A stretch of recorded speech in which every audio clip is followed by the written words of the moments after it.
how long have you been in Canada in the detention at the Laval Immigration Facility? I've been here at this immigration detention center since May 2007.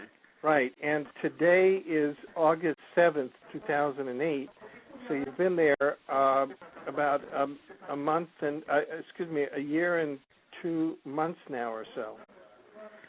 Yeah, it's been almost a year and 3 months going on. Yeah, so you've spent quite a bit of time in detention because of your exercise of your First Amendment rights at the beginning of the George W. Bush administration. Yes. Yeah. Now, what is it that you're seeking here in Canada? Well, I came to Canada to seek asylum and to live in Canada because, I just didn't want to live in the U.S. anymore, and I'm afraid of what will happen under the Bush administration and the way I was treated. And I believe, I've, filed motion after motion, appeals to get this, this false information removed from my record, and I have gotten nowhere. I've had agents come around my former residence and, questioning my friends and family, and I feel I've been treated in an unfair manner. They also, I didn't bring this up, but in the pre-sentence report, there was also more false information in that report that they supposedly obtained from this woman in Florida for the nonviolent domestic, charge that I was being held for previously. And, I told you that I was going to take my case to trial. I don't know if we have much time, but then 9/11 happened, and then my lawyer came to me and basically said that, I didn't have a good chance at a fair trial and that I could face 20 years in prison, if I was convicted. And I went along, I accepted this plea agreement that they proposed. And also part of the plea agreement is that, they had said those charges in Florida that I would still have to face trial on those charges, even though that the court had ordered them dismissed. And we got the records from the court showing that those charges were ordered dismissed. They didn't extradite me. They violated my speedy trial rights, my extradition, the rights of extradition, it's called the Interstate Agreement on Detainers Act. They had violated my rights there. And they had brought this information up in an unrelated case in the pre-sentence report. You understand what I'm saying? Yes.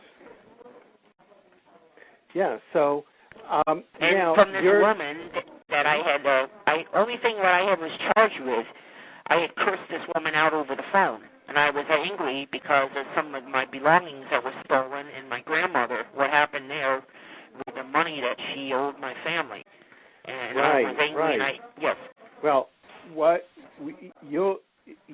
those listeners of Co-op Radio can go to www.peaceinspace.org, and you'll be able to see a link to further information on this story and how to get in contact with Carl William Blaise Malaskiewicz.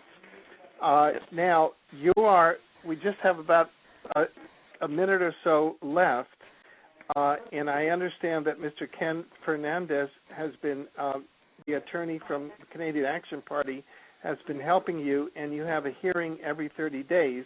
The next hearing coming up on August 14th, 2008. Do you at have, 9 a.m. Yes. Do you have any, in about a minute or so, just, some words that you'd like to leave our listeners with? Well, I could use, any help that anybody could offer, in support as well.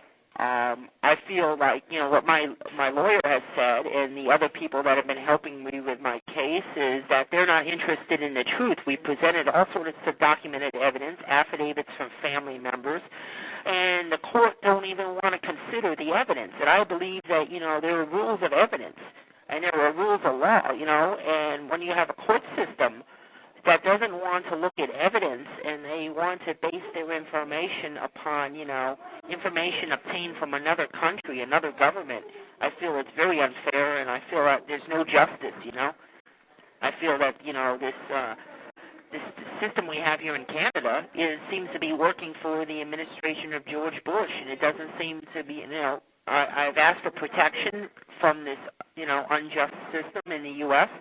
I come here, and I feel this is wrong for them to behave this way and just to throw me in jail based on this, information that they have, which is full of errors and contradictions, and, be held this long, I feel is very, it goes against the Constitution, it's against the Charter of Rights in Canada, and I believe it's very wrong what they're doing. Yes. Well, again, the listeners who would like to get in contact with Carl and perhaps bring some assistance to him, will have his contact information posted at www.peaceinspace.org. We've been with Carl William Malaskiewicz-Blaise. This is Vancouver Co-op Radio, CFRO, 102.7 FM, www.coopradio.org. This is the Monday Brown Bagger. I'm Alfred Webre. May you have a wonderful and miracle-filled day. Thank you.